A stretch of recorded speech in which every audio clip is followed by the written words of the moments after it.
Likas sa ating mga Pinoy ang kumain ng iba't ibang putahe.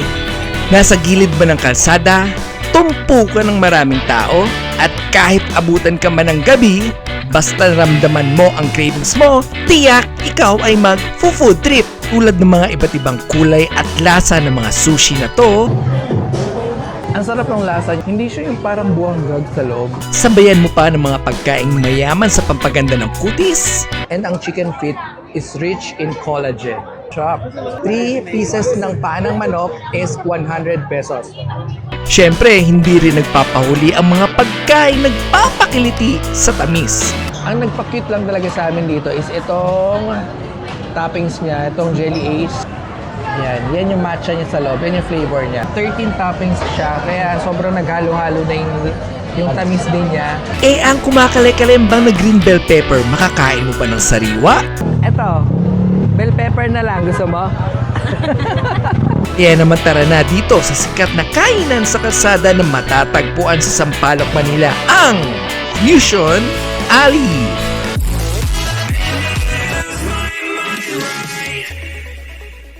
Good morning po mga ka-rideout. Mahilig ba kayo mag-food trip? Saktong-sakto. Dahil ang video natin ngayon ay mag-food trip tayo dito sa sikat na Fusion Alley. Dito lang yan sa may Sampaloc, Manila. Tara, food trip tayo. Now you're cooking on high heat in the middle of the street. Roller coaster, take me to a better time. Ang dami. Corn, okay. Salad, mango, fish roll. Okay po. So tara. So mga ka-rideout, itatry natin yung kanilang sushi star. Naengganyo ako kasi makulay siya at iba't ibang flavor yung kanilang ginagawa. Ang price pala nito, this is 3 for 100. Ano maganda kat? Yung hindi natin usual. Ito. Ayan. Tapos, Maki. This one. Chicken roll, Okay. And this one. kimbap. Okay, thank you. Ay, bakit dala? Mga ka-rideout, itry na natin yung sushi star. Ito, tingin mo, meron siyang fish flake, di ba? Okay. Ang sarap ng lasa niya. Bakit masarap? Yung rice niya, yung pagka-stickiness niya, hindi siya yung parang buwanggag sa loob. At the same time, makikita mo yung freshness ng flavors niya. Tingnan mo dito sa loob, marami pa siyang ingredients, oh. This one. Kumbaga, every sushi, meron siyang enough ingredients. Hindi siya tinipid.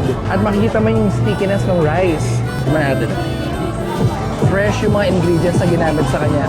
Kasi merong iba yung lasog-lasog. Sakto sa sarap. May mga mayonnaise pa siya. Ito para siyang carrots. Imagine mo, ganito ka-pino, ganito ka-busisi yung paggawa sa kanya. Sarap. Naubos ka na. Ito namang isa, subukan natin. Ito para siyang nyog.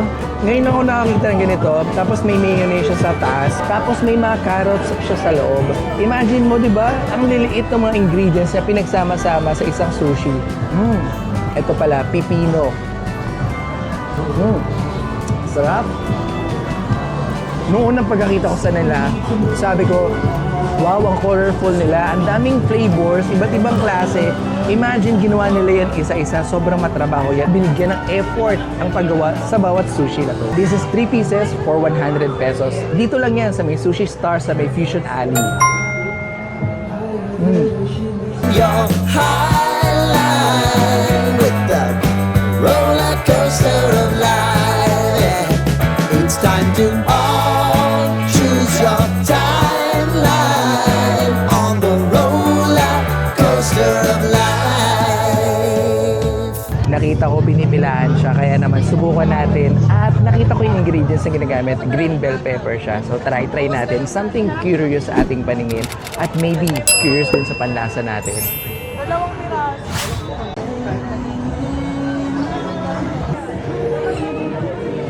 Ito yung isa sa inaalis ko kapag kumakain ako, yung bell pepper na to. Pero ngayon, challenge natin, kakainin natin siya. Pero may whipped cream at saka may Cheetos. Tingnan natin kung anong klaseng lasa yung ibibigay niya sa atin.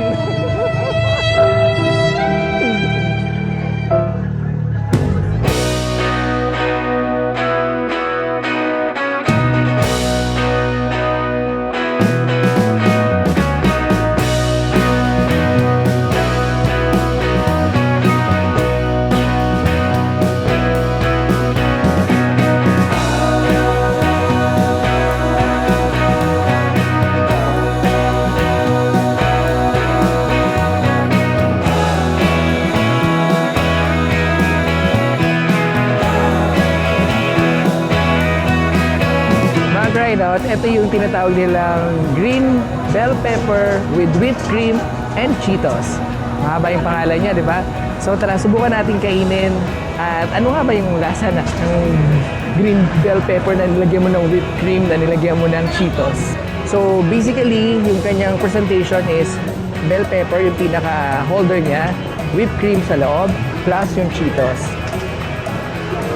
Paano kaya natin kakainin to?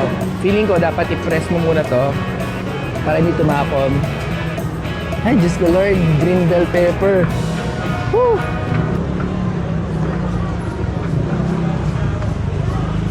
Ay, sarap na sarap yung cameraman ko. Iba talaga yung amoy niya. Wait lang.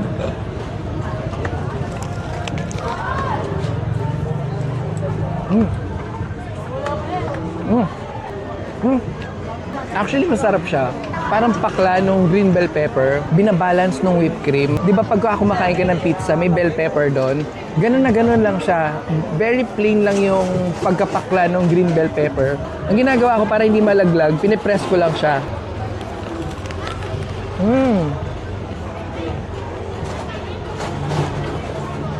Sarap niya. Coated siya ng whipped cream plus Cheetos. Kung mahilig kayo sa gulay, ma-appreciate nyo to. Kasi ang green bell pepper, antioxidant siya. Tapos nakakababa siya ng blood pressure. Kaya kumain na tayo ng maraming bell pepper kung kayo ay high blood po. Hanggang ilalim yung whipped cream niya at yung Cheetos. Nung kanina ginagawa ni ate, nakita ko, nilalagay niya yung mga Cheetos sa ilalim para hindi lang puro nasa ibabaw. Para makain mo yung buo yung bell pepper.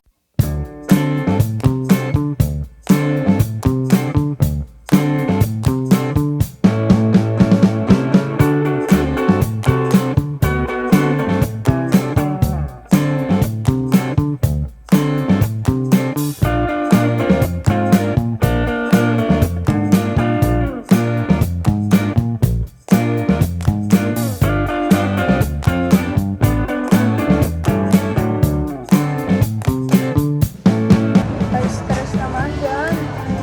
Bakit ka na-stress, ate? Magkano ba? 50 ate, no? Ay, Yes po. ay 100. Ate, ito yung bayad ko. Ate, may mata po ba ito? Yung parang ganito, ate. Kaya, salamat po.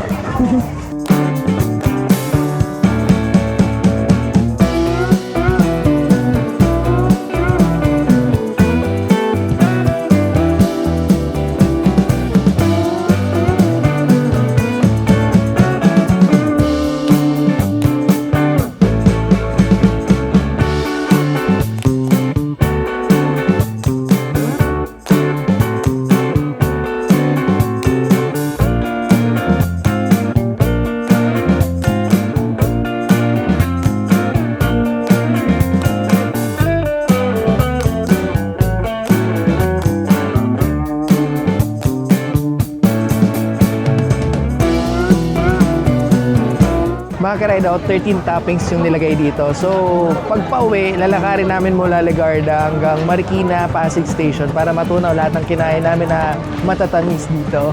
Pero imagine mo, 1 liter, ganito kalaki oh. Ganyan, 1 liter for 100 pesos. Diba? Sulit na to. Sulit din sa tamis na ibabaon mo. Mga ka-ride out, tara, i-taste test na natin itong mga binili natin. So, unahin muna natin itong si Blueberry. Sarap oh, Blueberry. Ang nagustuhan namin sa kanya, meron siyang jelly ace dito. Kawawa naman yung jelly ace natin dito. Made of ano daw to eh, made of milk, sabi ni ate. Check natin yung lasa niya. Meron ito iba't ibang flavor eh. Merong milk, may melon, may raspberry.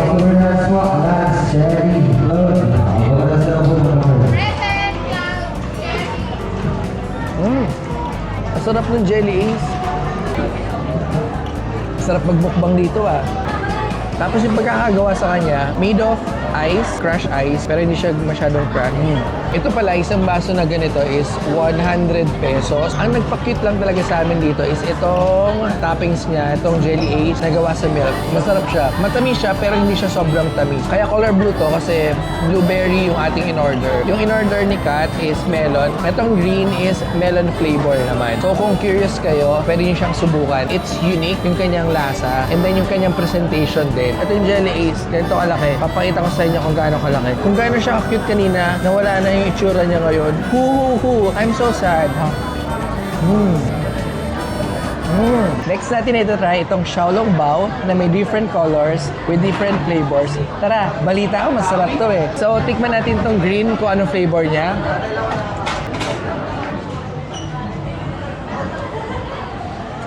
Yung texture nung pinaka Xiaolong Bao, yung outer layer, parang siyang bubble gum. Tapos yung laman niya sa loob, matcha. Eto, yan yung matcha niya sa loob, yan yung flavor niya. Pero hindi siya parang lasang grass or lasang damo, di ba? Usually pagka nakakatikim tayo ng matcha flavor. Ano kayang flavor nitong pink? Parang strawberry flavor or strawberry color. Ayan po, yung kanyang lasa. Medyo matamis po siya compared sa green. Kinamay ko na po kasi para mas masabi ko yung lasa sa inyo. Itong orange is white chocolate naman.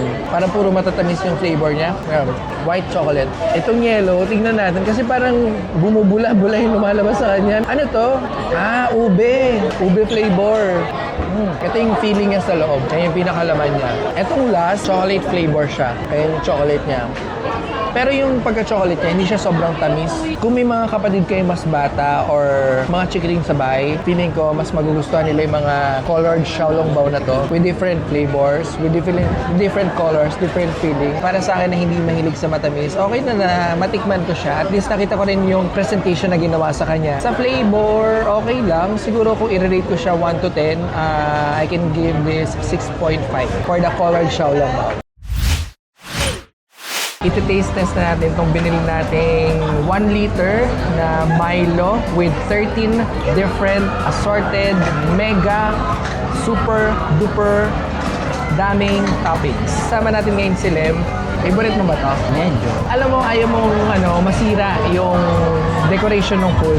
Bago mo makain yung Milo, kailangan ubusin mo muna yung toppings. Bago mo kainin yung Milo, umay ka na. Masarap yung Milo, maalat-alat. Kasi puro matamis yung kinain natin kanina eh. Masarap yung sa ilalim. Tanggalin nyo na lang yung topping. Ay!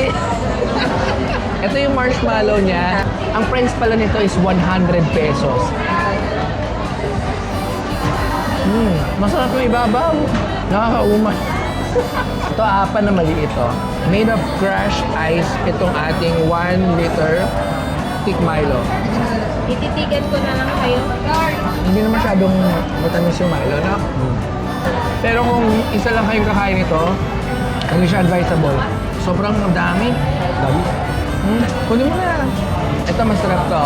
Meron siyang pepperoni. Pepperoni ba to? Ay, pepero pala yun.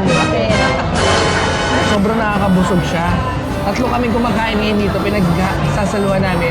Kaya kung bibili kayo dito mga ka-ride out sa Fusion Alley, mas maganda meron kayong kasama para hindi kayo mauumay sa pagkain. Medyo mahirap sa pag mag-isa. Medyo mahirap ang Kahit isa. na sweet tooth ka, maumay ka. Ako sweet tooth ako pero hindi ko kaya yung tamis niya. Grabe, sobrang haba. Ang daming tao ngayon. It's a weekend. Yung tipong parang feeling mo may rally na ngayon dito. Mas maraming tao dito kaysa sa Ugbo, sa May Tondo. Ay, magkano? 85, 3 pieces. At isang order po. Sorry, naka-play na yan. Hala, kakain tayo ng chicken feet ngayon.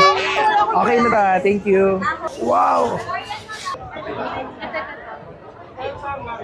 Tikman natin tong chicken feet nila dito sa MI's Fit and Feast. Actually, first time ko kumain ng chicken feet eh.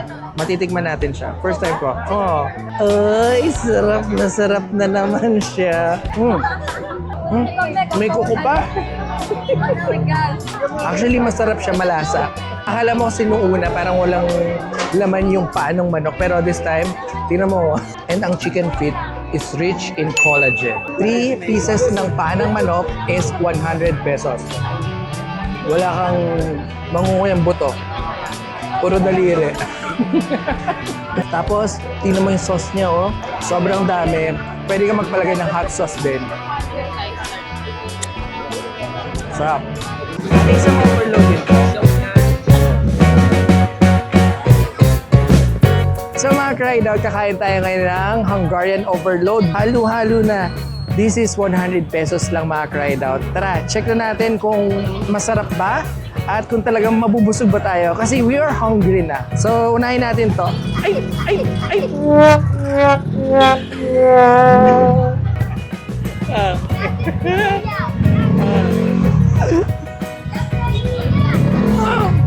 Nalaglag tuloy. Okay, tuloy. Wait lang, dahan-dahanin lang natin to. Yan. Sarap. Masarap to. Ano tawag ba dito? Embutido? Ay, hindi. Hindi siya dumplings eh. Pero ito yung gusto-gusto ko matry. Yung Hungarian nila. Grabe, puro yung laman niya. Tapos punong-puno ng fried rice yung ating lagayan. Teka lang po. Ubusin ko lang po ito. Wait lang po. Okay, dun sa kanin ang mas nalalansahan ko yung toyo. Pero may carrots siya, may green peas din, tapos may corn. Masarap siya kasi kanina puro matamis na yung kinain namin. Kayo ay bibisita sa Fusion Alley, I advise wag weekends kasi sobrang dami talaga ng tao. Pero kung sanay kayo makipagbalyahan at sanay kayo na makita ng hundreds of thousands of crowds, weekend, bumisita kayo dito sa Fusion Alley. At kung nandito na kayo sa Fusion Alley, don't forget to visit itong Hungarian sausage nila. Sarap, paubos ko na. So nandito tayo ngayon sa may Fusion Alley. Dito po yan sa may Sampaloc, Manila. At talaga naman po nakaka-overwhelm. Ang dami ng tao dito ngayong weekend.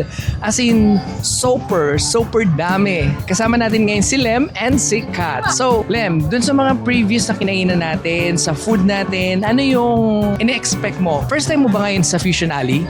First time ko sa Fusion Alley. Kailangan pag-aralan mo din talaga yung bawat bibilin mo kasi kapalit kasi ng pera. So ngayon, para lang ma-enjoy mo rin bawat food. Kasi we can't expect na every food is good. Kailangan mo rin check kasi kung talagang susubukan mo lahat, baka hindi ka pa nakakalabas sa kabilang dulo. Busog na yung pera. Ubus na yung pera mo, busog ka na. So hindi mo pa nasubukan lahat. So make it sure na magawa ng research, Okay. na ng mga vlogs kasi Doon ka magkakaroon ng idea Yes. kung ano yung mga dapat mong unahin, yung Yes. preference mong kainin, Yes. and yung Ang interest mo, di ba? tsaka yung para hindi ka agad mabubusog kasi promise nakakabusog siya. Oo. Kahit konti lang yung nakain ko, nakakabusog siya. Especially yung mga desserts. Meron din di ba na parang unang tingin mo masarap, pero pagka nilasahan mo Nasa huli ang pagsisisi. Kaya dapat... nadali ka ba ngayon? Nadali ako. Nadali ka. Pero ano, It's part- charge to experience kasi, Oo. kasi nandun yung thrill Yes. ng ginagawa natin. Kasi dun mo malalaman na okay or hindi yung ginagawa, yung susubukan mo. Tsaka syempre para ma-share mo rin sa ibang mga tao na gustong sumubok dito sa may Fusion Alley and masabi mo yung preference mo. Remember, and disclaimer lang mga cried out, pwedeng masarap sa amin, pwedeng hindi masarap, at pwedeng masarap sa inyo at hindi rin masarap yan. Kanya-kanya tayo ng preference. All we need to do is to share the food that we eat, to share the experience that we have for you to experience really personally dito sa Fusion Alley. Diba? What is your top food na natikman? Top food ko, top Pipiyok pa. Siguro ang top 1 ko ay yung sushi pa rin. Pero yung must try is si Cheetos with bell pepper. Bell pa. pepper. And nakakagulat siya. Pero kumbaga pwede siyang snack. Pero if gutom ka talaga, kailangan mo pa rin ng heavy. Ibang klase yun, nag-snack ka ng bell pepper. Parang yung gulat mo. Parang yan yung gulat mo nung nakita mong hindi masarap yung... Ayan. So ako naman po, yung top 1 ko, and sama ko na rin yung must try. Kanina ang top 1 ko is yung bell pepper. Ngayon, siya na yung must try ko pa rin. Yung top 1 food ko is yung Hungarian sausage. Kasi mahilig po ako sa rice and mas mahilig po ako sa medyo maalat-alat na food. Pero yung must try ko is yung bell pepper kasi bago siya sa paningin ko, unang tingin mo pa lang sa kanya, wow, ano yun? Gusto kong itry. Kahit sabi mong medyo pricey siya, pero kumbaga susubok at susubok ka pa rin. Sabi nga nila, hindi mo malalaman kung hindi ka Susubok. susubok. Tanungin din natin si Kat kung ano yung expectation niya nung nag-Fusion Alley siya. Alright, Kat, pasok! Ayan, so Kat, quick recap natin kung ano yung top food mo and must try na food dito sa may Fusion Alley. But wait, first time mo sa Fusion Alley? Oo, first time ko dito sa Fusion Alley. So, thank you sa pag-invite at na-experience namin ni Lem. Mapagod. Nakakapagod talaga. Ma-experience kung paano sumiksik sa maraming tao na sobra. Grabe, ano? Oo. Parang may concert ng K-pop. Sa akin yung expectation ko dito. So, nung papunta pa lang, expected ko na yun nga, crowded since weekend ngayon. So guys, I suggest mas maganda po siya puntahan during weekdays. So take note of that. Kasi ang hirap makipagsiksikan, promise. Lalo na kung may mga kasama kayong kids at saka mga seniors. Oo. Mahirap i-sacrifice yung Safety. and comfortable nila sa pagpunta. And when it comes to food naman, yung expectation ko, syempre, yun nga, merong hindi tayo magugustuhan, meron naman tayo magugustuhan. Something na matatry na hindi pa natin nasusubukan sa mga fast food chain. Yes. So, yun yung isa sa parang maengganyo ka kung bakit kailangan natin din itry na puntahan yung mga gantong food bazaar dito sa atin sa Manila. Top food ko, sa akin yung sushi. Sushi, Or okay. California Mac. Ah. Parang same na siya sa mall, pero ang kagandahan lang is marami siyang flavors. Okay. So, makikita nyo naman doon sa videos na talagang ang dami niyang flavors na pwede nyo itry. Tapos, sobrang mura niya din. And yung lasa, sobrang okay din. Ano yung must try mo naman, Kat, na food? Sa akin, must try is yung bell pepper with Cheetos and cream cheese. First time ko din siya matry kasi hindi mo expect na mag-complement yung bawat isa. Sabi nga nila, magugulat ka. Oo, magugulat ka sa lasa niya. Sobrang masarap siya in fairness. Maraming salamat, Mark Rideout, sa pagsama po na sa amin dito sa may Fusion Alley. And dito po nagtatapos pansamantala ang aming food trip dito. Salamat kay Lem and kay Kat. At sa next time na food trip natin or adventure, isasama pa rin natin sila. Kaya mga Rideout, stay tuned lang po at maraming salamat. Please don't forget to hit the notification bell at mag-comment na rin kayo kung saan tayo pupunta sa next Rideout po natin. Maraming salamat po. Power! Peace out! Wapak!